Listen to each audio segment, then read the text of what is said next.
El Señor esté con ustedes. Lectura del Santo Evangelio según San Juan. En aquel tiempo Jesús se apareció otra vez a los discípulos junto al lago de Tiberíades y se apareció de esta manera. Estaban juntos Simón Pedro, Tomás, apodado el mellizo, Natanael de Caná de Galilea, los Zebedeos y otros 2 discípulos suyos. Simón Pedro les dice: me voy a pescar. Ellos contestaron: vamos nosotros también contigo. Salieron y se embarcaron. Y aquella noche no cogieron nada. Estaba ya amaneciendo cuando Jesús se presentó en la orilla, pero los discípulos no sabían que era Jesús.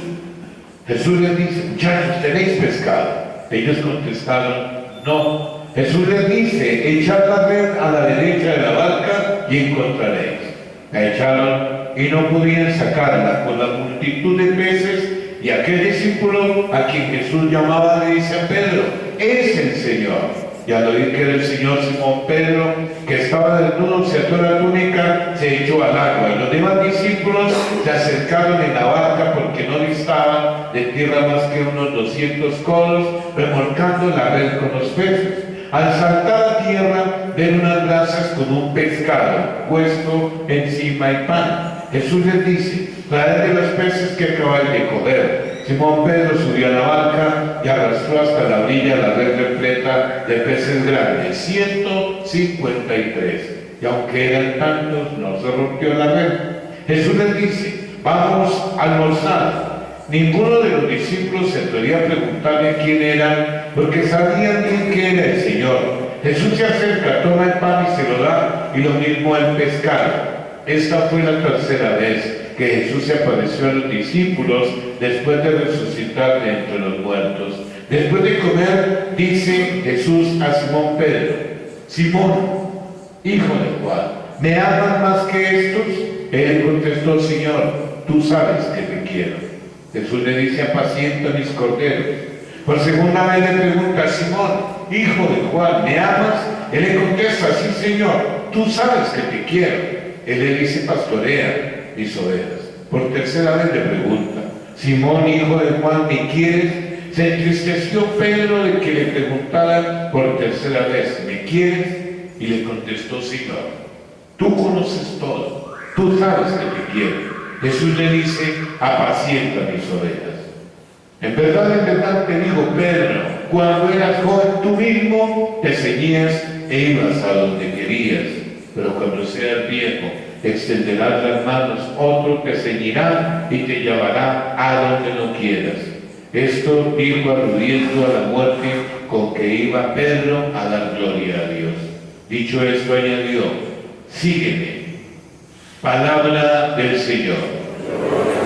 Mis queridos hermanos, seguimos nosotros celebrando la Pascua, la resurrección del Señor. Y hoy por eso el Evangelio nos presenta uno de los encuentros del resucitado con sus discípulos y el relato de la pesca con Pedro y los demás discípulos que le acompañan, el reconocimiento del Señor por parte del discípulo amado y el diálogo de Jesús con Pedro nos muestra cómo debe ser la iglesia y cómo ha de vivir un cristianismo donde la alegría, el amor al Maestro sea lo fundamental para poder cumplir con la tarea de seguirlo de verdad. Por eso en la primera lectura de los Hechos de los Apóstoles escuchamos cómo ya los primeros cristianos con Pedro eran perseguidos precisamente por ese amor a Cristo, porque es un amor que desborda y es un amor que se está continuamente mostrando con hechos concretos de vida. Y por eso, por seguir a Cristo, ellos son perseguidos. Los discípulos del Señor no pueden estar callados, necesitan comunicar a todo su entorno, a todo el mundo, el Evangelio. Por ello son perseguidos por las autoridades de aquel tiempo. Sin embargo, a pesar de la prohibición de evangelizar, los discípulos siguen anunciando a todos la alegría de la Pascua. Los discípulos, con la fuerza del Espíritu Santo que recibieron, son testigos de Cristo, y por eso las autoridades les mandan azotar por predicar el Evangelio. Y termina la primera lectura con una hermosa lección para todos nosotros, mis queridos hermanos, porque ahí los discípulos salen contentos de haber precisamente merecido aquel ultraje por el nombre del Señor. Y de ahí que un discípulo no puede guardarse para sí la alegría de la Pascua y aquello que hemos celebrado nosotros relativamente hace poco en la Semana Santa, que seguimos celebrando en cada Eucaristía, como es el misterio pascual, la muerte y resurrección del Señor, hemos de contarlo a todos. Por eso la Iglesia existe precisamente para esto, para evangelizar. Y sabemos que esto nos traerá una persecución de todo tipo de índole puede presentarse, pero debemos de vivir contentos en medio de las dificultades, porque es que nosotros estamos llamados a obedecer a Dios antes que a los hombres, como dicen los Hechos de los Apóstoles. Por eso, cuando las dificultades vienen por el nombre de Cristo, recordemos lo que nosotros también como Pedro hemos hecho una profesión de fe, adhiriéndonos a Él. Hemos nosotros siempre manifestado que lo amamos mucho y por eso esa persecución por Él vale la pena asumirla, porque es perder la vida para este mundo, pero es tener la certeza que vamos construyendo participación en la vida eterna. Este mismo mensaje lo encontramos en el Apocalipsis, porque el Cordero degollado es Cristo que ha dado su vida por nosotros. En el cielo, la iglesia triunfante adora a Cristo y canta himnos en su honor. Por eso vivamos ya en la tierra esta alegría, contentos de tener en nosotros lo más grande, a Cristo que ha resucitado después de dar su vida por nosotros y que está para siempre vivo en medio de nosotros. Él nos auxilia en medio de todas las dificultades que nos pueda llegar a suscitar el hecho mismo de la adhesión a lo que es el mensaje de salvación, porque cuando hay adhesión al Evangelio, hay adhesión al Espíritu de Cristo, hay adhesión a los valores propios del Evangelio, y esto indiscutiblemente que va contra los antivalores que en el ambiente podemos llegar a encontrar. Y es que cada uno de nosotros sabe que efectivamente cuando ha sido presa de estos antivalores, el resultado es lamentable. Porque esos antivalores del ambiente, miren ustedes mismos en el acto penitencial que acabamos de hacer, cuánto daño causamos cuando permitimos que sean ellos los que se lleguen a idear en el corazón de cada uno. Cuando permitimos que esos antivalores funcionen, ese mundo está contento con nosotros. Pero cuando son los valores propios del Espíritu los que funcionan en nuestra vida, en nuestro comportamiento como reflejo del Espíritu de Jesús, que nosotros estamos siempre llamados a manifestar. He ahí cuando ese ambiente viene con su embate contra nosotros a través de esa persecución. Por eso cuando los discípulos dicen que nosotros tenemos que hacer caso a Dios y no a los hombres, que ese es el sentido y la razón de ser de nuestra propia fe, es cuando nosotros mismos tendríamos que entender el por qué muchas veces como católicos tendríamos que estar aguantando que hasta los más inmediatos se conviertan en nuestros propios detractores. Obedecer a Dios implica decirle no al mundo. Obedecer a Dios implica amar la verdad, implica ser honestos, implica vivir la fidelidad a nuestros hogares, implica respetar a nuestros mayores, implica vivir una verdadera comunión familiar. Todas estas implicaciones que tiene el hecho mismo de ser nosotros adheridos a Él. Por eso es que cada celebración de la Eucaristía, especialmente los domingos, día de la resurrección, es celebrar la alegría de Cristo resucitado. Cuando vengamos el domingo es porque queremos dar gracias por la vida. Por eso en el Evangelio hemos escuchado cómo Jesús, después de resucitar, se reúne con los discípulos y come con ellos, porque es que la pesca milagrosa es signo de los frutos que Dios nos da cuando vamos precisamente con Él. Sin Él no podemos hacer nada. Todo lo podemos tener que nos fortalece, nos ha dicho San Pablo también. Por eso, antes de aparecerse Jesús, dice el Evangelio que no consiguieron nada. Pero cuando Jesús aparece, los discípulos con Pedro, signo de la iglesia, consiguen recoger una cantidad enorme de peces.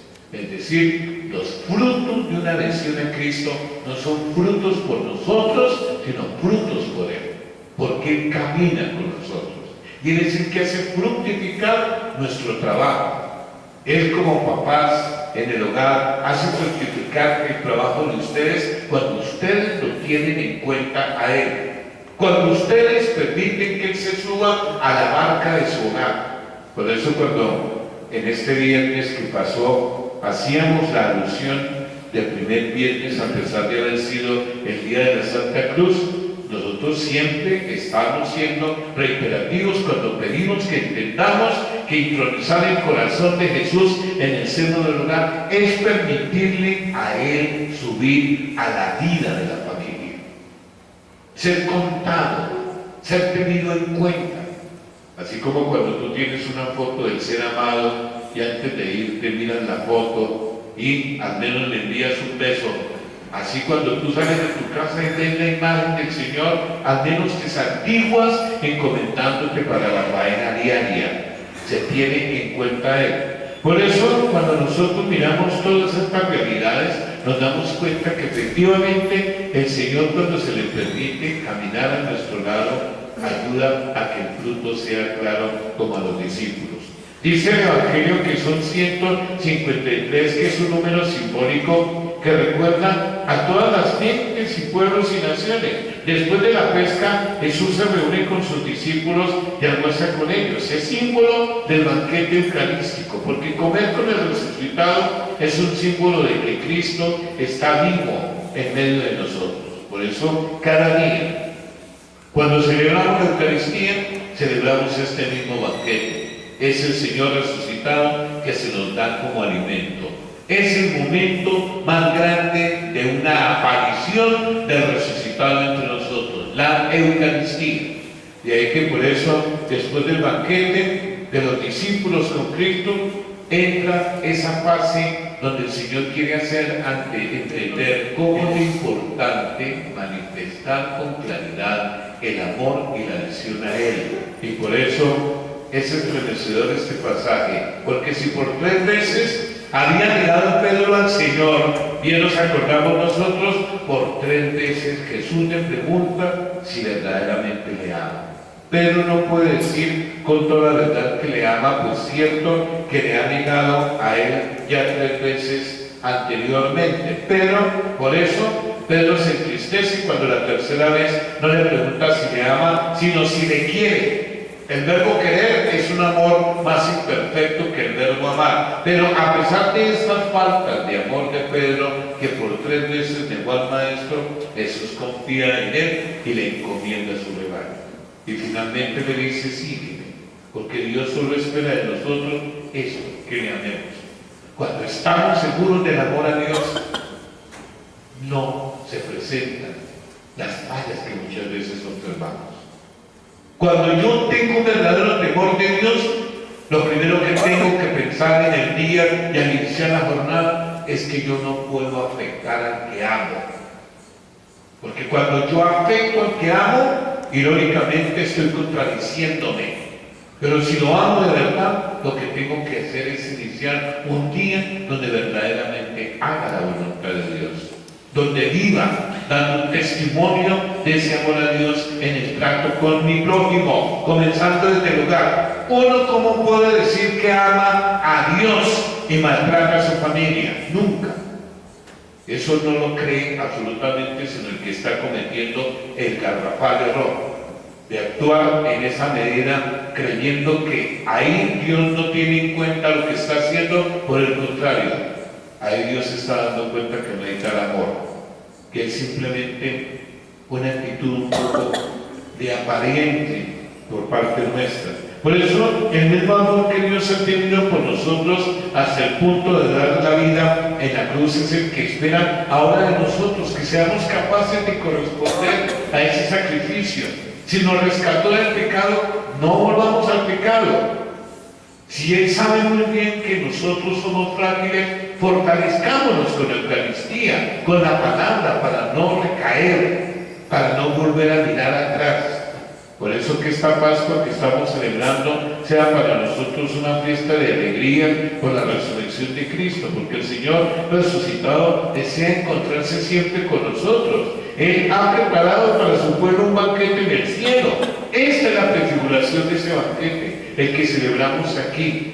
Hasta entonces la Eucaristía que celebramos es una prenda de ese banquete que Él nos tiene preparados a todos nosotros. Por eso vivamos con gozo esta fiesta del Señor resucitado y que esta celebración nos ayude a crecer cada día en el amor a Dios manifestado en la manera como nos comportamos con nuestros hermanos, porque al fin y al cabo, si el Señor cuenta con nosotros, no lo defraudemos, sino que por el contrario, estemos dispuestos a ser testigos suyos donde nos encontremos, para que nuestro testimonio sea una motivación grande para que desde los niños en adelante aprendan a valorar y a contemplar el amor de Dios presente en nuestros corazones por la manera como mostramos el amor que le tenemos haciendo las cosas de acuerdo con su voluntad. Amén.